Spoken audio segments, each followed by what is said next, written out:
Hello' everyone, কি খবৰ আপোনালোকৰ? ভালে আছেনে? আজি বনাইছিলোঁ মিনি সমোচা। আহকচোন চাওঁ কেনেদৰে বনাইছিলোঁ। খাবলৈ খুব ক্ৰিস্পি হয় আৰু সোৱাদো হয়। আপোনালোকেও ট্ৰাই কৰিব দেই। আৰু এইফালে প্ৰথমে ষ্টাফিংটো ৰেডি কৰিছোঁ। ষ্টাফিঙত মই প্ৰথমে তেল দি পিনে অকণমান হিং দি দিছোঁ। তাৰপাছত পিঁয়াজ দিছোঁ। পিঁয়াজখিনি অকণমান ভাজি হোৱাৰ পাছতে বইল কৰি থৈছিলোঁ মই আলুখিনি দিম আৰু আপোনালোকে মোৰ ভিডিঅ'বোৰ ক'ৰ পৰা চাই কমেণ্ট কৰিবচোন। আৰু এইফালে আলুখিনি দি অকণমান ভাজি হৈয়ে মই ইয়াত দিছোঁ জলকীয়া গুড়ি অকণমান আৰু মছলা। তাৰপাছত অকণমান নিমখ দিছোঁ। তাৰপিছত এইখিনি অলপ মিক্স কৰি ল'ম আৰু তাৰপৰা ষ্টাফিংটো ৰেডি হৈয়ে যাব।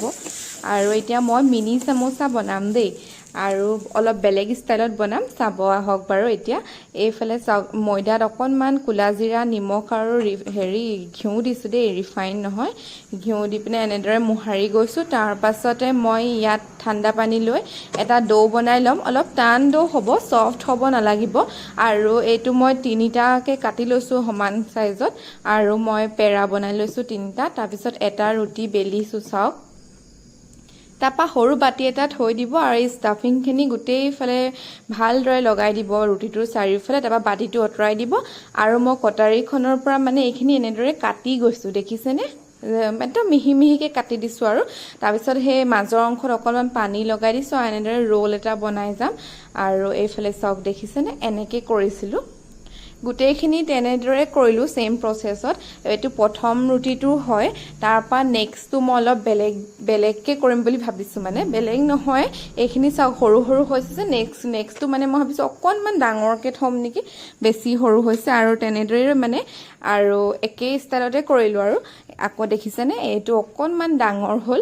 এনেদৰে ছেইম প্ৰচেছত কৰিলোঁ আৰু গোটেইখিনি। এইফালে চাওক, কিছুমান অকণমান সৰু আৰু কিছুমান অকণমান ডাঙৰ। তাৰপিছত লাষ্টত নিজৰ অকাদত আহি গ'লোঁ গাইজ। মন নগ'লে আকৌ তেনেকৈ কৰিবলৈ। মই চিঙৰা যোনটো চাইজত বনাই যে, মানে শ্বেপত বনাই যে, সেইটো শ্বেপত বনাই দিলোঁ। আৰু সৰু সৰু হৈছিলে খালি, আৰু এনেদৰে মই 4টা বনালোঁ।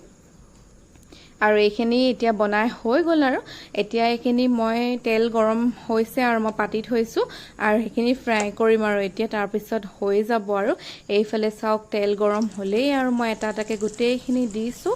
আৰু এইখিনি মিডিয়াম ফ্লেমত থ'ব, আৰু গেছৰ ফ্লেমটো আৰু মিডিয়ামতে থ'ব। আৰু এইখিনি এতিয়া ফ্ৰাই কৰি ল'ম। আৰু এইফালে এইখিনি হৈছে, মই নমাই লৈছোঁ। তাৰপিছত মই আকৌ নেক্সট চিঙৰাকেইটা দিছোঁ, যোনকেইটা বনাইছিলোঁ, আৰু সৰু সৰুখিনিও আছিলে। এনেদৰে মই গোটেইখিনি ফ্ৰাই কৰিলোঁ। আৰু তাৰ মাজতে মই এটা খাই চাইছিলোঁ, খাবলৈ খুবেই সোৱাদ হৈছিলে আৰু ক্ৰিস্পিও হৈছিলে। আপোনালোকেও ট্ৰাই কৰিব দেই, আৰু ট্ৰাই কৰিলে মোক কমেণ্ট কৰিব একেবাৰে নাপাহৰিব। আৰু এইফালে গোটেইখিনি হৈ গ'ল। আপোনালোকে চাটনি নহয় বা চচৰ লগত খাবচোন, খাবলৈ খুব টেষ্টি আৰু খাই ভাল লাগে, নহয় জানো? ঘৰতে বনাই কিবা এটা খাব পাৰিলে ভাল লাগে। আৰু এইফালে মই আকৌ খাই দেখুৱাইছোঁ চচৰ লগত, খাবলৈ খুব ভাল লাগিছিলে। আপোনালোকেও ট্ৰাই কৰিব, আৰু ট্ৰাই কৰিলে মোৰ চেনেলটো ছাবস্ক্ৰাইব কৰিব আৰু কমেণ্ট কৰিব একেবাৰে নাপাহৰিব। ঠিক আছে, আজিলৈ আহিছোঁ। নেক্সট আকৌ এটা ৰেচিপিৰ সৈতে লগ পাম। Bye bye.